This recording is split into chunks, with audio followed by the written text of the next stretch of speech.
Հնարավոր է տղամարդը ապրի առանց սեռական հարաբերության։ Այո, հնարավոր է։ Բայց պետք է նախ գիտակցել ինչու համար եւ պատճառ հասկանալ։ Կինը ընդունելով այդ հոգեվորականին որպես միստիկ, որպես սուրբ, որպես բարձրյալ,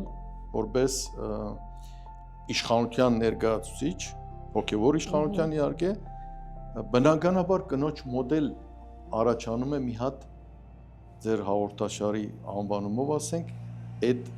արգելված տաբուն, այսինքն տաբուն կոդրելու գաղափարը առաջանում։ Կինը կարող է նման սիգնալ հաղորդել տվյալ հոգեվորականին եւ տվյալ հոգեվորականի մտքում առաջանա մի հատ կարծիք, որ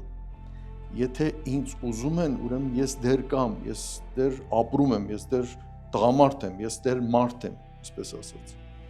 Եվ կարող է դա առաջի խայձը կամ առիթը լինել այդ մտերմության, որը հետագայում կարող է սեռական հարաբերության վերածվի կամ ոչ։ Այսինքն այնտեղ շատ պատճառներ կան։ Կնոջ գործոնը պետք է հաշվի առնել անպայման։ Առանց կնոջ դավաճանություն ինչպես կարող է լինել։